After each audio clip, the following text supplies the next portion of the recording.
gospel story begins not with Jesus, but with a John called the Baptist. What do our sources tell us about this John the Baptist? Who do men say that he was? I'm Ross Nichols for Horeb Institute, and this, ladies and gentlemen, is Sunday School. Thank you very much for joining me. When it comes to John the Baptist and the question of identity, the historian is faced with quite a few questions. Those questions are what the subject of today's session is all about, not the least of which is an intentional effort, notice my careful words, an intentional effort, it seems, to fulfill some words that were placed in the mouth of John the Baptist himself. So let's kick off with those intentional words that obfuscate what we know about John the Baptist. Go with me this morning, first thing, to John chapter 3 and verse 30. And it says the following: "He must increase, but I must decrease." Now, these words are attributed to John the Baptist. If you read in context, this is John the Baptist who's speaking. When he says he must increase, he's referring to Jesus. When he says I must decrease, he's referring to himself. Now, people could argue, and historians have done this very thing. They've argued whether or not these very words can be attributed to a historical John or not. That is a matter that is up for debate. But so far as his importance, meaning so far as John's importance, history would oblige. In fact, John the Baptist, his role, or roles, as we might see in the forthcoming study, do take a downward side, whereas Jesus of Nazareth takes an upward side. Now, the question becomes, when we study our ancient sources, and these sources that I refer to include, but aren't limited to, the canonical Gospels, I would suggest to you, I would propose to you at the outset that these sources, many of these sources, reveal but also conceal the actual role of any Baptist figure. And I'm using Baptist because it is the most common. Some would refer to him as John the Baptizer or John the Immerser. My teacher, in many respects, James Tabor, often refers to him as John the Dipper, the one who baptizes or dips in the water. So we're going to talk about all that.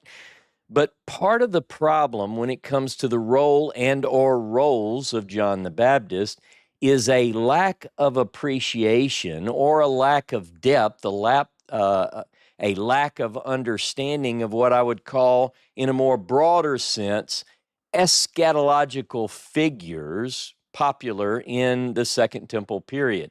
Now, eschatological is a big word. Most of my friends and fellow Bible students know it very well.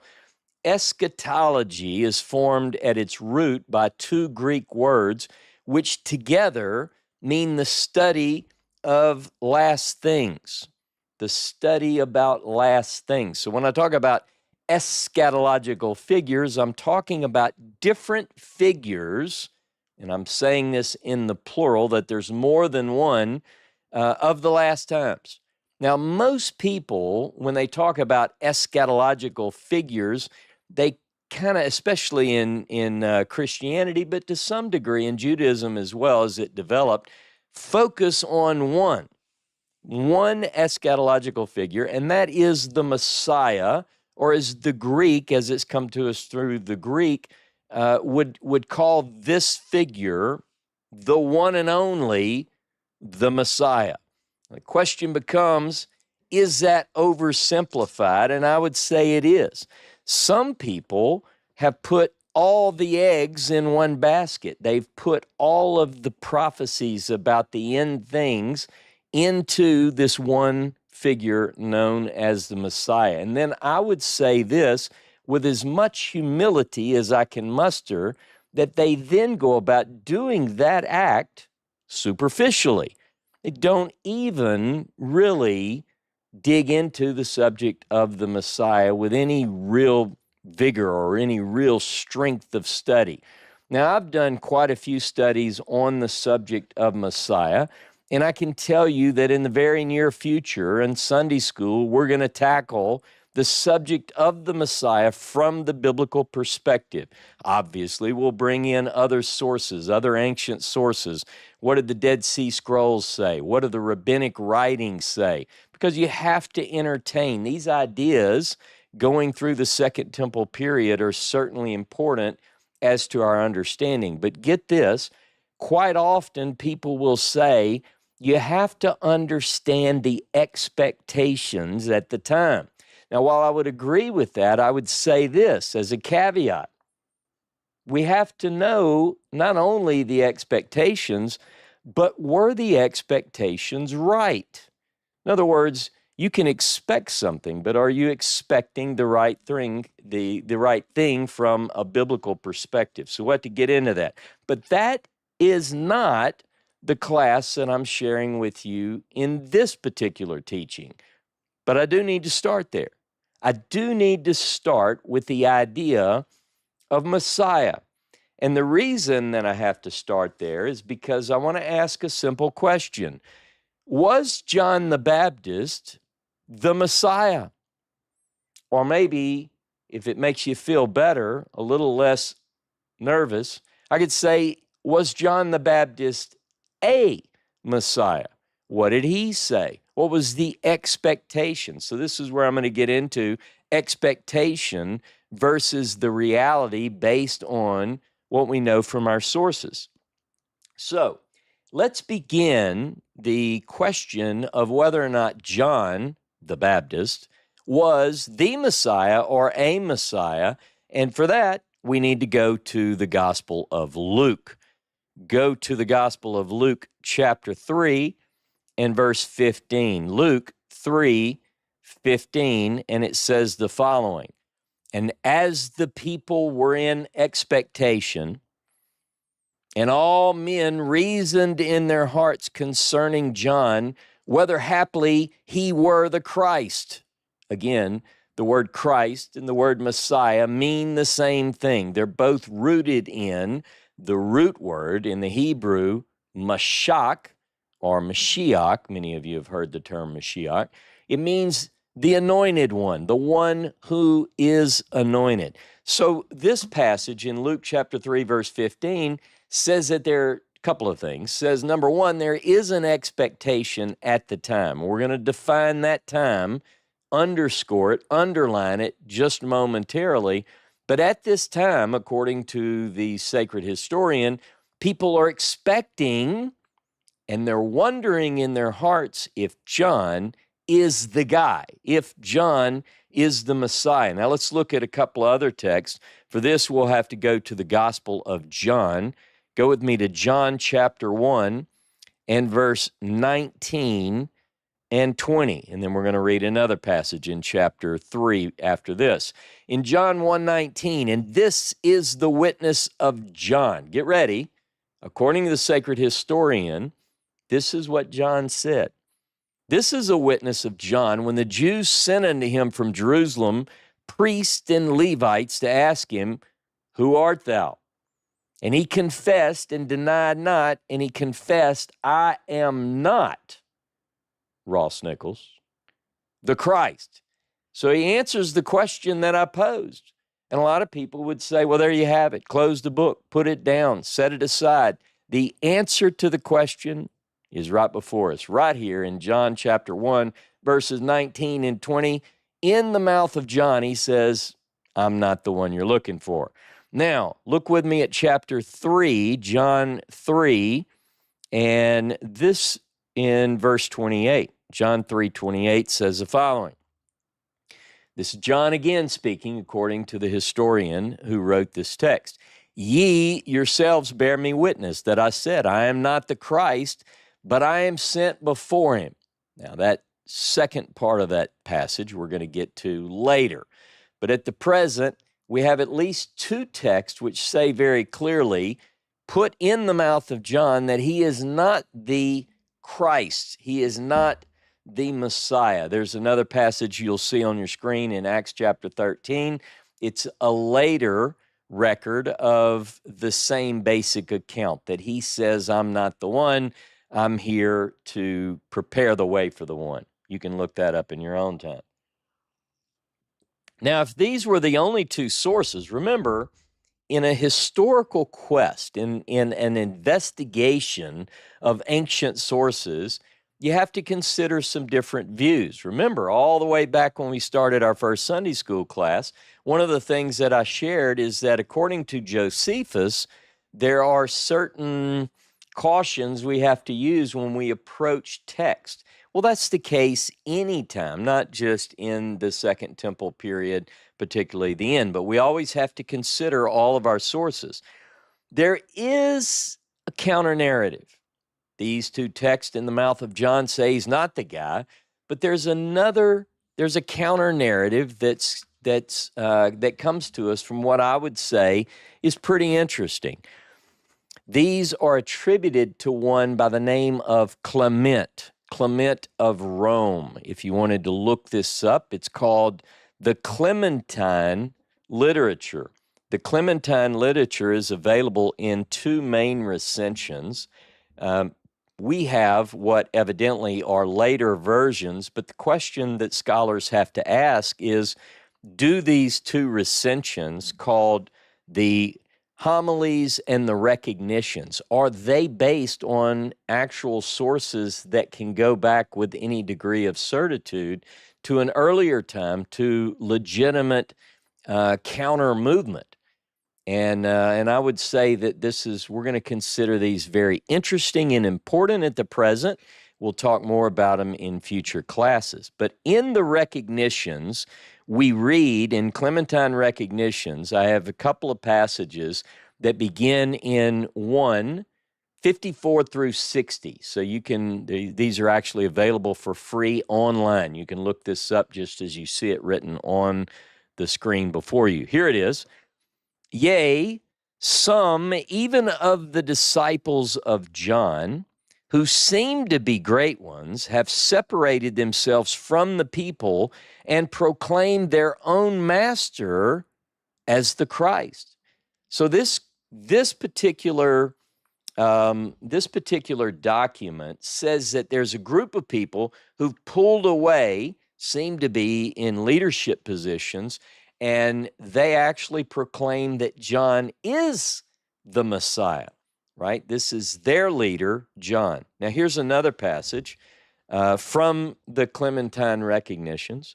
And behold, one of the disciples of John asserted that John was the Christ and not Jesus, inasmuch as Jesus himself declared that John was greater than all men and all the prophets. Interesting.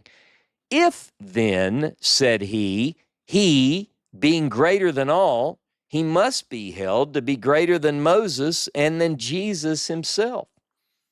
But if he be the greatest of all, then he must be the Christ.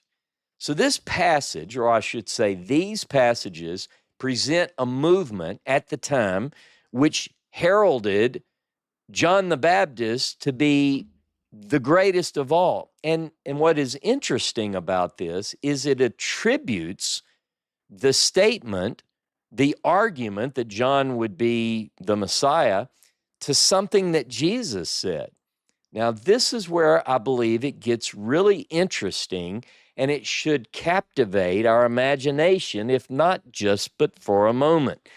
We do have traces, not only in this recognitions, but we do have other sources, and even within the Bible itself, which describes a group who's very much in favor of John, who follow John the Baptist. And these references from the book of Acts, mainly, we're not going to get into this right now because it's later historically than the figure we're talking about. But even then, it goes to show that this continued, this idea. we meet with, in the book of Acts, a certain Apollos, an Alexandrian Jew. You can find this in the book of Acts, chapter 18, chapter 19, and we get these episodes where they know only of the baptism of John, right? But they're still followers of John. Now, of course, according to the canonical text, you have to pull these people in and explain to them a little bit better the fullness of the truth. You know, like, well, you understand John, you accept John, but let me bring you up to speed here. And then they share the word more perfectly and convince them that they need to come on over to Jesus and the movement.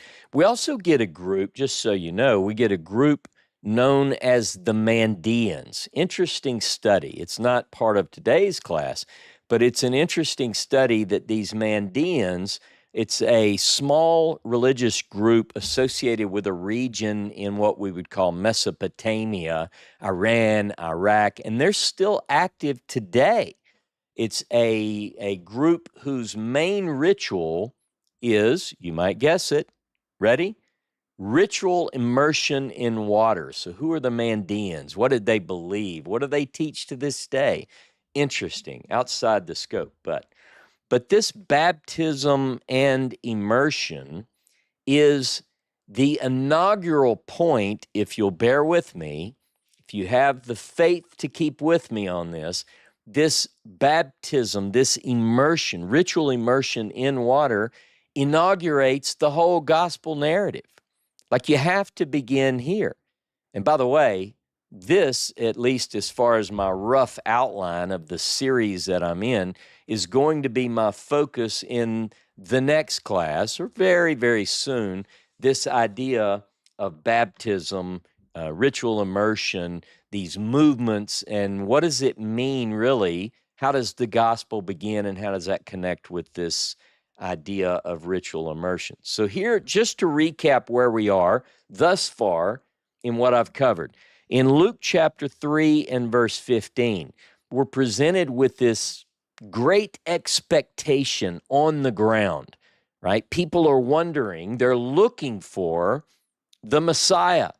It's like going through certain areas of New York where you see on the billboards, we want Mashiach now, mainly pushed by Chabadniks and so forth. But, you know, you can follow anyone on Facebook who's oriented towards this particular line of thinking we're in, and a lot of people claim we're looking for Mashiach. In fact, it's one of the articles of the faith as far as Judaism go. We believe in perfect faith in the coming of the Messiah. The Karaites embrace this as well, outside the normal stream of fundamental Judaisms. Christianity, you know, we want Christ now, or Messiah now. I don't know if they actually say that, but you get the drift. In John chapter 1 and verse 20, John plainly states, at least according to the text, that he's not the Messiah. So we've got an expectation. We've got question. People come to question him. Hey, who are you? The people who sent us, the priests and Levites, want us for you to tell us who you are. How do you fit in this? And then the Clementine recognitions actually give us a counter argument. There were people at that time who embraced John as the Messiah, as the one that was predicted. Now, what I want to do now is to consider a narrative that is found in Matthew chapter 11 and Luke chapter 7. Now, we're going to get to these texts in a moment. I'm going to begin with John chapter 1, but I'm building you up. In other words, Matthew reports that John is in prison. We're going to come to this in a moment. And both Matthew and Luke report that John sends his disciples to ask Jesus, are you the one, or do we wait for another? Now, here's the question, and it's why we have to go and do one verse in John first.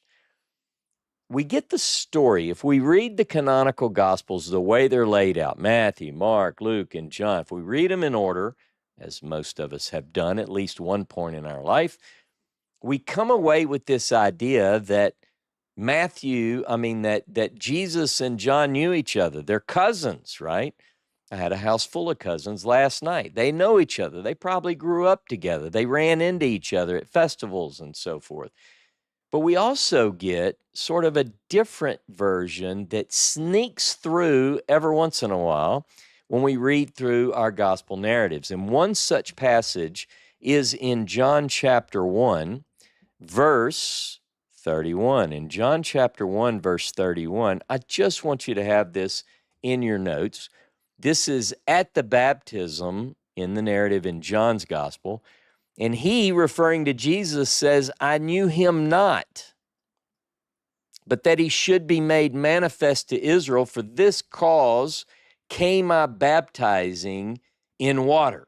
Now the question, this opens up a lot of questions. What do you mean you knew him not? Now, I know people from a fundamentalist, apologetic approach would have to answer this one way. They would say, well, Ross, it doesn't mean that he doesn't know Jesus. I mean, Jesus is his cousin, and they certainly got together from time to time. So it must mean that he didn't know that he was the one until this point. But that opens up all sorts of other questions, particularly what we're getting into now in Matthew 11 and Luke 7. Because John, at least according to one account, is in jail.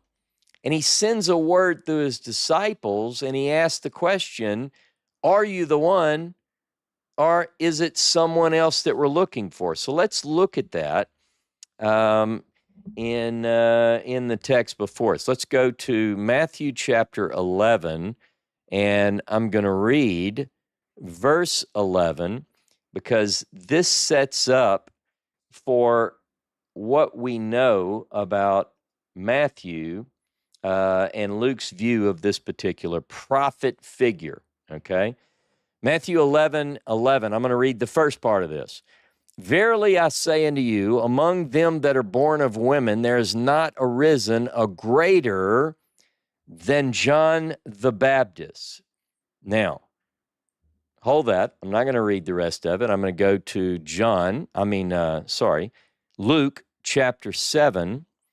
Luke chapter 7 and verse 28. Notice I'm only reading the first half of this.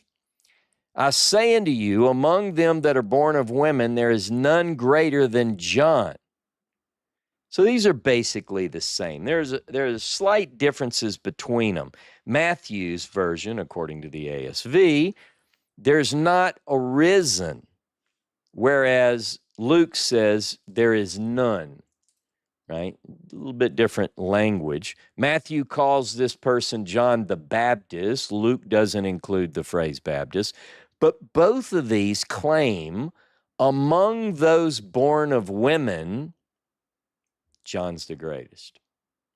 Now that's pretty powerful. It sort of feels like what we read in the recognitions. But they don't have the next phrase. The next phrase in Matthew 11 and Luke 7 says this, if you kept reading, and you do this on your own. Matthew 11:11, the second part, almost identical to Luke 7:28, second part. Yet he that is but little in the kingdom of heaven, says Matthew, or kingdom of God in Luke, is greater than he. So wait a minute. Matthew 11, Luke 7 say, among those born of women, count yourself, dear viewer, as that in that group. All of us are born of women, you see. So there's none greater than John, according to Matthew and Luke. Yet, the writer continues, he who is least in the kingdom of heaven or God is greater than he. Now, that's an interesting passage. It's an interesting qualifier, because if you left that statement, if that statement was left alone, you would go away with what the recognition says, that John has got to be the greatest, and that by no less than Jesus in his own words. But if you keep reading the way Matthew and Luke turn out, don't worry about it. The least one in the kingdom is greater. It almost feels like whoever wrote the recognitions is appealing to a text that didn't have that added part, okay? Now, do we have such a text? We do. The text comes to us in it's late. This is forthright. I'm being forthright here. There is a gospel text known as Shem Tov. Now, Shem Tov is a copy of Matthew written in Hebrew. Many of you are familiar with this gospel. I spent many years on it a long time ago in the 80s. Now, the interesting thing about Shem Tov's Matthew is George Howard, who is the scholar who was the greatest of all, to stick with our theme, in terms of studying the Hebrew Matthew found in Shem Tov and other texts as well. He doesn't claim that this is the original Matthew. He doesn't claim that it is, the hidden Matthew that was discovered in the deep, dark archives of the Vatican. Nothing conspiratorial like that. But as a scholar, as a careful scholar, what he says is that the Hebrew text of Matthew found in Shem Tov, it was just one chapter in a polemical work that was used to debate with Christians in the Middle Ages, like 1380 time frame. But he says that the Matthew here is not a Hebrew translation of an earlier Greek. It preserves certain evidence that says maybe this Hebrew Matthew, from which he got the part of his polemical treatise, the gospel text found in there, is based on something else, not the Greek. So what does it say? Well, if you look at Matthew 11:11 in Shem Tov's Hebrew Matthew, here's what it says.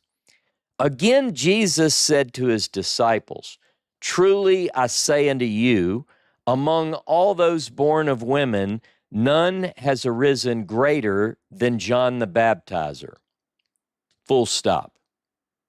It doesn't add any qualifier about, but if you're the least in the kingdom of heaven, you're greater than John the Baptist. It just says there's none arisen greater. Of all those born of women, no qualifier whatsoever. Now, I find that to be interesting. I find it to be interesting because now we've got a text where Jesus of Nazareth is pointing to John as the greatest. Now, we're not going to get into what this means about up until John, the kingdom of heaven suffers violence and so forth. The violence take it by force. What is the synoptic gospel trying to tell us then? But nonetheless, what we get is that John, according to Shem Tov and according to the recognitions, is in an exalted position, not to be lessened, not to be brought down, not to decrease. Now, what I find interesting about this John the Baptist figure elsewhere in the Synoptic Gospels is that we do get a couple of other things in the Gospels where Jesus doesn't put John down or qualify him as being less than great. We also get a couple of other questions. Look at John chapter 5 and verse 35, just to hit a couple. These don't necessarily prove, but they certainly should make us think. In John 5:35, it says, Jesus is referring to John, he was the lamp that burneth and shineth, and ye were willing to rejoice for a season in his light. So he's saying that John the Baptist is a bright and shining lamp. Interesting. So he's not worried about reducing or limiting the role of John. In fact, let me give you this one. In the Shem Tov Matthew, he also says that all the prophets prophesied concerning John. Now, that's interesting. Wonder what that means. Is there some authentic trace there? Is there some historical thread that can be traced back to a view by Jesus of Nazareth who believes that John is foretold in the prophets? Well, we'll have to see if we can find that or anything close to that in our canonical text. But before we do, let's go back to John's Gospel and let's look at a text, a little bit more context than what we looked at before. In John chapter 1, beginning in verse 19, let's go back to the point where a group sends to ask John, "Who are you?" Here we go. Verse 19, "And this is the witness of John when the Jews sent unto him from Jerusalem priests and Levites to ask him, Who art thou? And he confessed and denied not. And he confessed, I am not the Christ. And they asked him, What then? Art thou Elijah? And he saith, I am not. Art thou the prophet? And he answered, No." Now, when I kicked off, I talked about one of the problems for historians and searchers of truth when we get into the Gospels, particularly from a mindset which is developed over thousands of years now, is that we've lost the flavor in this messianic medley, this idea of eschatological figures. So they're asking him questions. They ask him plainly, "Are you the Christ?" Like they've got a pad. It's almost like you got a clipboard, and you go, "I got some figures I need to ask you. Are you the Christ?" "I'm not the Christ." How about Elijah?" "No, you're not Elijah either." Cross that off. "How about the prophet? Are you the prophet?" He says, "I'm not that either." So wait a minute. We've got these expectations. We anticipate the coming of a Messiah. You say you're not that guy. We have an idea that Elijah's going to be the guy. Maybe you're Elijah. Are you Elijah? He says, "I'm not Elijah." Well, the prophet, maybe that's probably in reference to something like Deuteronomy 18, right? There's a prophet who's coming. At least that's the way they read that text. But he says, "I'm not any of those things." Well, now we've got even more complexity because we have other texts in the Gospels which seem to say he is that guy. So what do we do? Now, what most people do is they conflate. They pull all these stories together and they say, well, he says he's not, but this one says it. But let's look at these texts and let you decide what's the truth here. So go with me to Luke chapter 1. In Luke chapter 1, this is a narrative leading up to the story of the birth of the Baptist. Here we go. Let's read Luke 1, verse 16 and 17.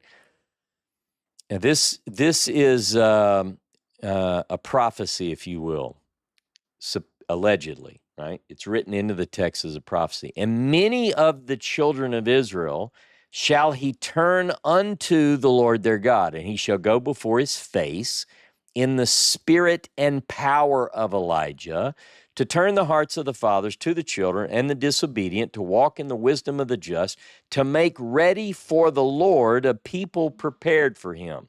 This is based on a Greek text, which if it's attaching or if it's referencing a passage in what we would call the Hebrew Bible, or for Christians, the Old Testament, it's going to be referring to the wording most logically or most likely found in the Septuagint, and that's pretty much the case.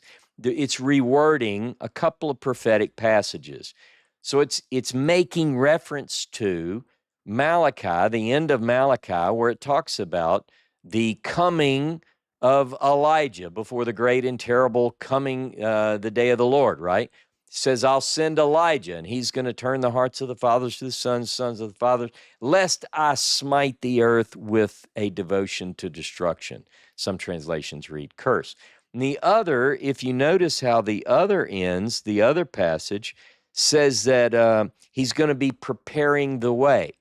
Now, some of you who've been with me before in other classes, you can find quite helpful the class that I did just recently on the coming prophet, the predicted prophet. That'll give you a little bit more in depth there.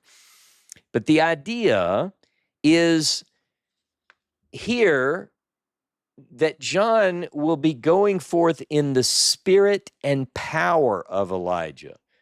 Now, someone who's quite literally reading the end of Malachi would say, no, sir, that doesn't work. I need the real Elijah to come back. And tradition has developed in this thinking, this way of thinking. If you go to a traditional Seder, there'll always be an empty chair for Elijah. Why? Because he's expected to come before the Christ. Now, so you've got this empty chair and you've got this idea, this expectation about the coming of Elijah. But if we look at these texts predicting, or the text predicting the coming of Elijah, do we or should we expect that to be a literal fulfillment, a literal, like it's Elijah? Now, some people would answer that in the affirmative. By God, I want the same Elijah that left in the flaming chariot to come back. That's who I'm looking for. But we get certain things in the biblical text where a certain figure is said to be returning, and people interpret it different ways. For instance, David, the celebrated warrior king, is supposed to come back. Look at the following verses. Let's begin in Jeremiah chapter 30. Jeremiah chapter 30 and verse 9. I've got a couple of passages in Ezekiel and Hosea as well. Jeremiah 30 and verse 9 says, "But they shall serve Jehovah their God, and David their king, whom I will raise up for them." Is it going to be David raised from the dead? Is it going to be David in some other form? A lot of people interpret this to be a descendant of David. It doesn't say a descendant of David. I'm just saying some people would go there with their interpretive skills, or lack thereof, as you wish. Now look at Ezekiel. Let's look at a couple of passages in Ezekiel. The first one is in chapter 34, beginning in verse 23. Ezekiel 34:23, "And I will set up one shepherd over them, and he shall feed them, even my servant David. He shall feed them, and he shall be their shepherd. And I, Jehovah, will be their God, and my servant David, prince among them. I, Jehovah, have spoken it." Sounds like, just as we talked about Elijah coming back, this sounds like it's David, right? Look at Ezekiel 37. Ezekiel chapter 37, and let's look at verse 24 and 25.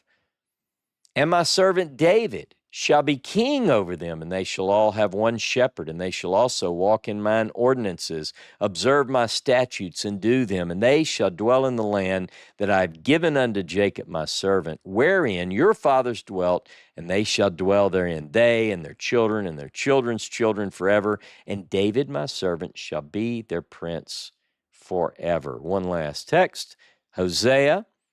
By the way, I would encourage you to think about these passages and ask yourself, is it David himself, or are these, look at my scare quotes, or is it a descendant of David? All right, Hosea 3:5, "Afterward shall the children of Israel return and seek Jehovah their God, and David their king, and shall come with fear unto Jehovah and to his goodness in the latter days." There's a passage in Amos as well that I've not put in my notes, but in Amos 9, it talks about in verse 11, the raising up of a tabernacle of David, which has fallen down. So the question is, does that mean David himself? Are we talking about David in these passages, or are we talking about a descendant? When we get to Elijah, it says Elijah's coming back. Do we expect that to be Elijah, or do we expect it to be someone else in the spirit and power? Now, I want to look at a passage. I want to look at this idea of John the Baptist, who said, "I'm not Elijah." Someone else says he is Elijah in the spirit and power of. And I want to make a little bit of a comparison. The sacred historian wants us to see with our eyes as we read the text and go, I don't know. If it looks like John, if he walks like John, if he dresses like John, maybe it's somehow John the Baptist is somehow Elijah. So we're going to look at Matthew 3:4 and Mark chapter 1, verse 6. And let's just take them in that order. And then we're going to look at a passage in Kings. So Matthew chapter 3 and verse 4 says the following. Now John himself had his raiment of camel's hair and a leathern girdle about his loins, and his food was locusts and wild honey. Anybody want to eat a little locust and dip it in honey? Or you might need a lot of honey if you're going to eat locusts. We're going to talk about that in just a minute. Now look at Mark chapter 1 and verse 6. Mark chapter 1, verse 6. Here we go. And John was clothed with camel's hair, had a leathern girdle about his loins, and did eat locust and wild honey. Let's focus on his dress. He's wearing a hairy garment, right? Hairy garment, and he's got leather like a strap around it. Probably looks just like the thumbnail that Seth put together. It's a really good-looking hairy guy. He's got this hairy garment on. Now, look at 2 Kings chapter 1 and verse 8. And they answered him, he was a hairy man and girt with a girdle of leather about his loins. And he said, it's Elijah the Tishbite. So this idea of this guy dressed in this way, there's an association intended by the author. You get that, right? You can disagree with whether it is or it isn't, but the writer, the sacred historian, wants us to say, yeah, boy, he's dressed like him. It sounds a lot like Elijah. Now, by the way, it's in the same area. I made this point. We're going to look at that a little bit more. Let's focus on his diet for just a second. We have other ancient sources that said if you were repulsed to hear that a man eats locusts, relax. We think other sources might give us a little bit more truth and say that that's not at all what he ate. Now, I've seen people who want to make this point and say, well, the law, the priestly dietary laws allow you to eat grasshoppers or crickets or whatever if you choose. But listen to this. Here we have some sources from other sources that say, no. John, not only did he not eat that, he wouldn't eat that, and that's not what it said in a more original source.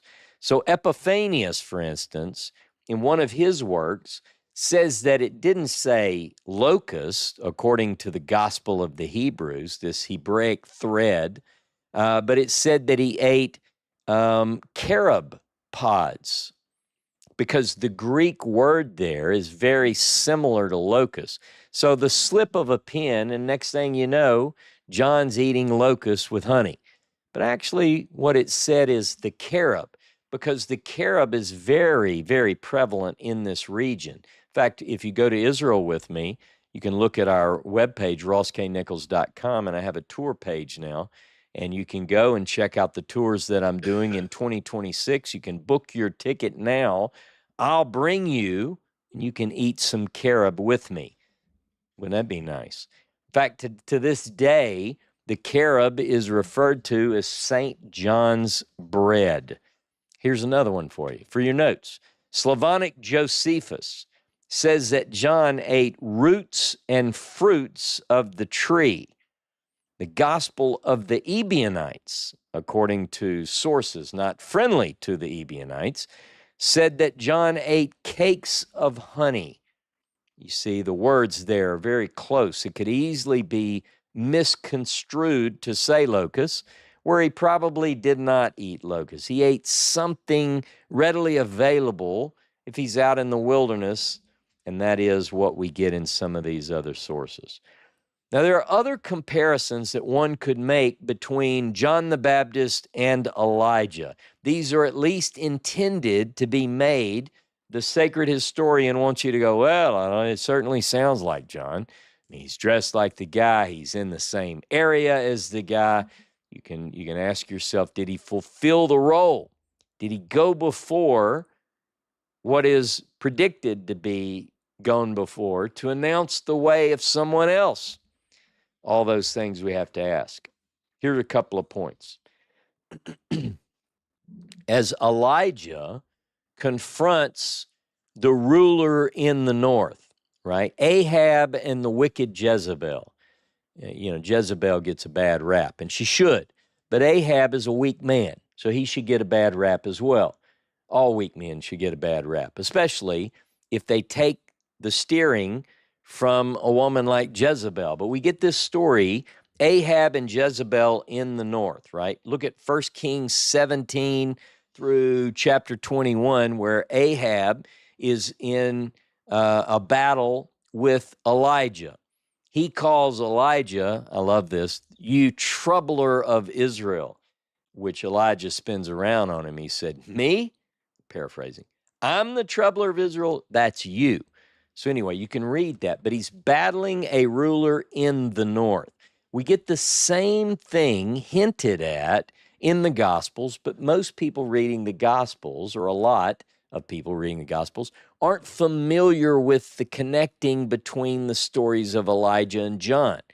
Well, in the story of John the Baptist, he too confronts a ruler in the north, right? Antipas is the ruler of the north, and John, in other words, he is responsible for and ruler over the Galilee and Perea.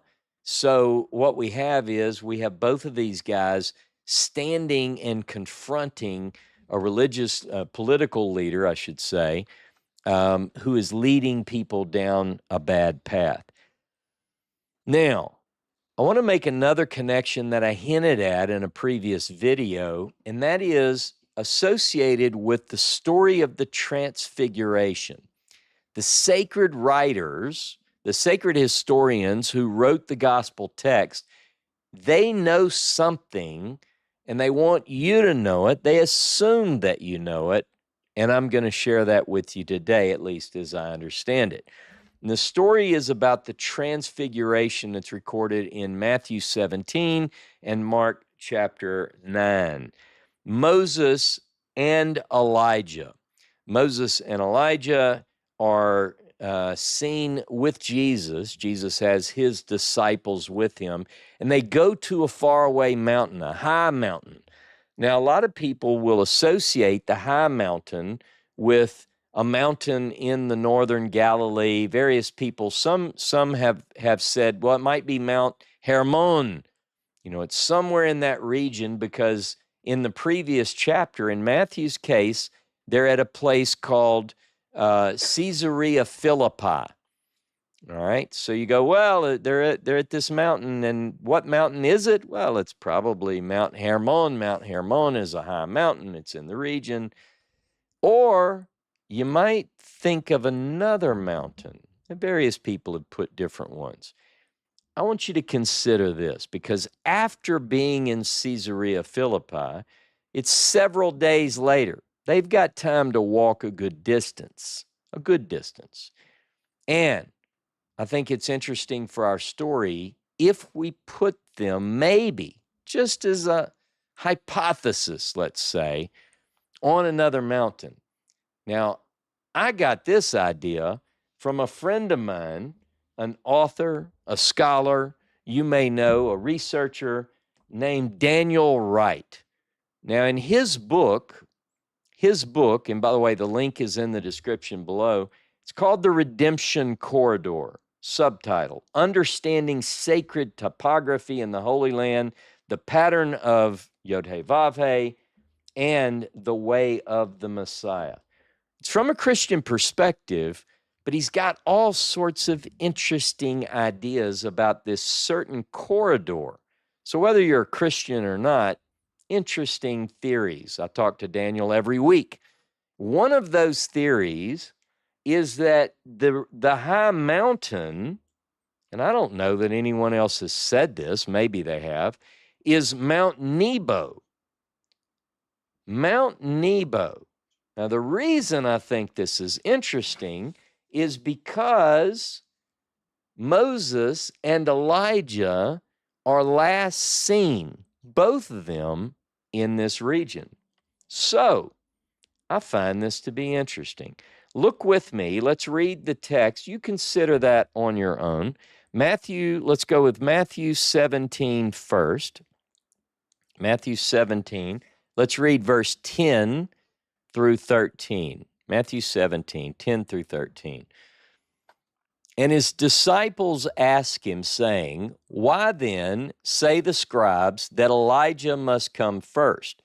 Now remember, this is after they just saw Moses and Elijah and Jesus together. And his disciples said, Why do they say Elijah must first come? And he answered and said, Elijah indeed cometh and shall restore all things. But I say to you that Elijah is come already. They knew him not, but did unto him whatsoever they would. Even so shall the Son of Man also suffer of them. Then understood the disciples that he spake unto them of John the Baptist. So, bottom line, easy to discern from this text. They had a vision.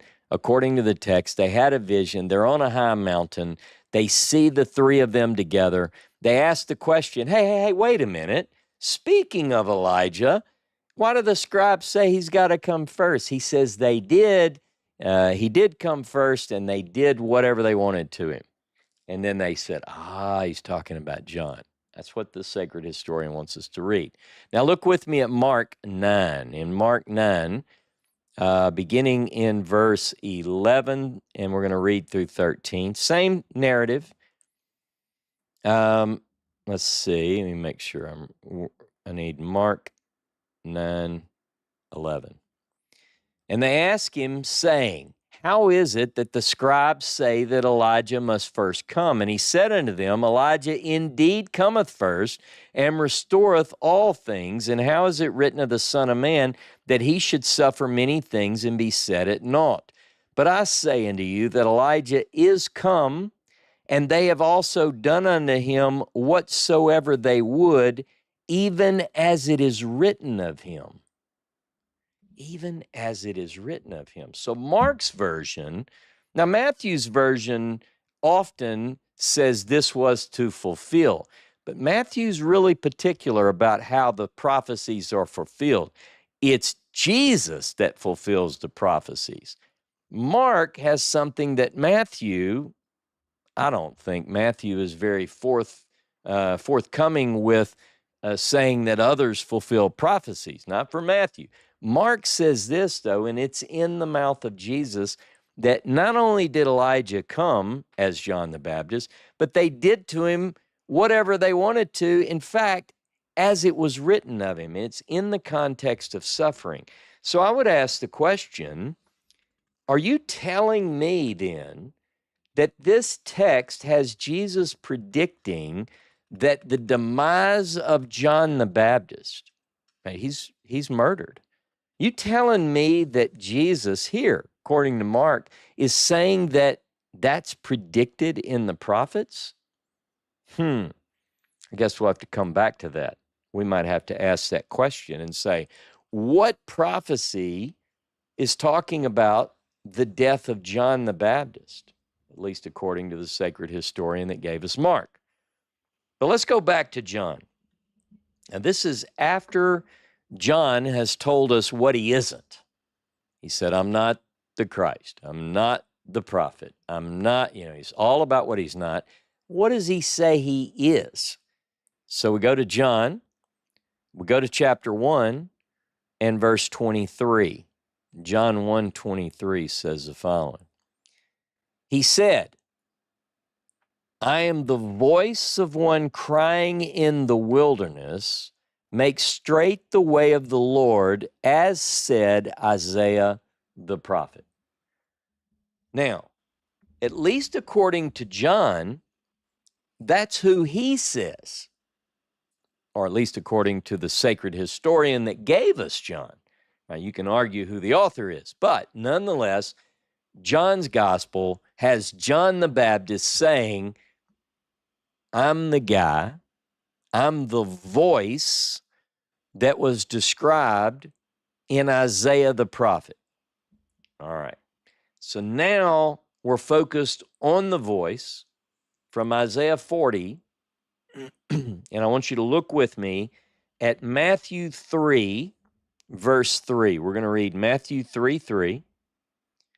And then we'll pick up the passage from Luke. In Matthew 3:3, in fact, let me go back to verse 1. In those days cometh John the Baptist, preaching in the wilderness of Judea, saying, Repent ye, for the kingdom of heaven is at hand. For this is he that was spoken of through Isaiah the prophet, saying, The voice of one crying in the wilderness, Make ye ready the way of the Lord, make his paths straight. This is a fascinating passage. Talked about it in this predicted prophet class from previously. The interesting thing about this passage in Isaiah, in its original context, it says that a voice is crying. The tense used there for the verb, it doesn't say a voice cried, like you can't hear it anymore. It doesn't predict that a voice will cry. It predicts that if you get quiet, you can hear a voice crying in the wilderness. All right? That's what this text says. Now look at Luke's passage, Luke chapter 3. Luke chapter 3, which is the synoptic parallel here. I'm going to pick up verse 4. Let's look at verse 3. And he came into all the region round about the Jordan, preaching the baptism of repentance unto remission of sins, as it is written in the book of the words of Isaiah the prophet, the voice of one crying in the wilderness, Make ye ready the way of the Lord, make his path straight. Every valley shall be filled, every mountain and hill shall be brought low, and the crooked shall become straight, and the rough ways smooth, and all flesh shall see the salvation of God. This particular passage in Isaiah, it's referring to in Luke, Luke just gives us a little more of the context than Matthew did. Matthew's point was to make that point in a narrower sense. Now, if we look at, and do this on your own, it's outside the scope of what I'm doing here today, Mark chapter 1, verses 2 and 3 adds another passage. And that passage is from Malachi chapter 3, verse 1. What we're talking about basically is the gospel writers and Jesus himself and John. Everybody that is part of the gospel narrative says if you want to know who John is, you have to look back at the prophets. And what the prophets do is they give us a couple of different scenarios from narrative blocks, such as Malachi chapter 3. Malachi chapter 3 says, Behold my messenger.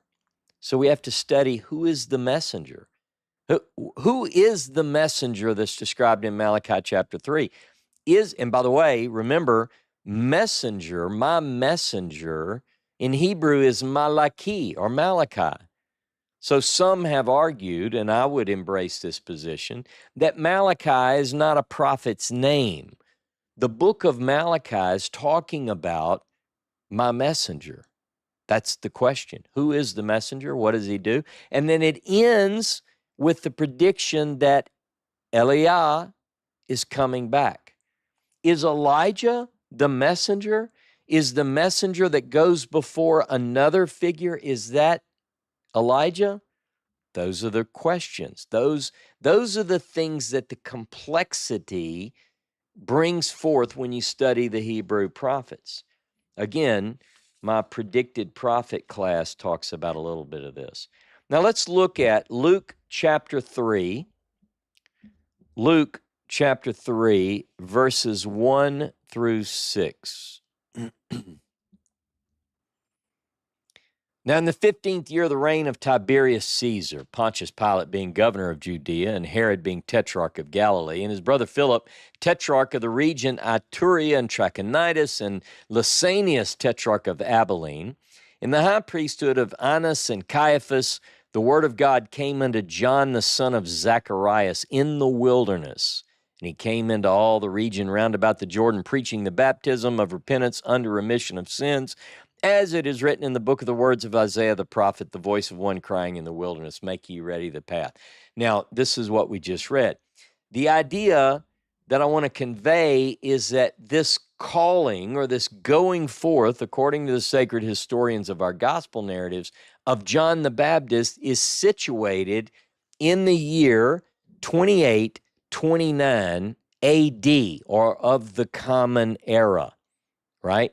Very clearly dated. You can't be too much off here if you look at the clues that are given in this text. We've looked at the reign of Tiberius. We know when Tiberius Caesar reigned. And if it's the 15th year of his reign, according to most historians, that puts us in 29 of the Common Era. So then we have to say, well, at that time, were the other people in positions of authority? And the answer to that is yes.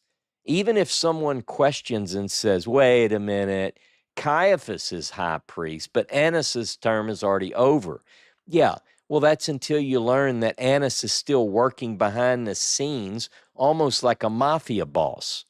So you have to understand, he might not have had the high priest on the door of his office, but he's in the room and he's guiding things from behind the scenes. So according to John's gospel, he wasn't the Christ, he wasn't Elijah, he wasn't the prophet. But according to Jesus, or at least maybe to be more precise, according to the historians that gave us the gospel narratives, put in the mouth of Jesus at least, John was a bright and shining light. You find that in John 5:35. John was much more than a prophet. Matthew 11 and verse 9. If you're willing to receive it, according to Matthew 11:14, John is Elijah, going forth in the spirit and power of Elijah, as the text puts it. He was the messenger of the covenant. The question then is, what was his message? What did the voice crying in the wilderness say? And what about this baptism? Where do we get this idea of baptism? Was John's baptism from heaven? In other words, is it part of the plan or is it not? And was his death a fulfillment of a prophecy? Well, for these questions, all I can tell you is don't miss Sunday school. When it comes time for Sunday school, be in your seat with your Bible ready. Don't forget, if you're part of the Yakad, you are invited to be on a Zoom call with me. If you're not yet part of the Yakad, you can just sit where you're at and you'll be transferred automatically almost.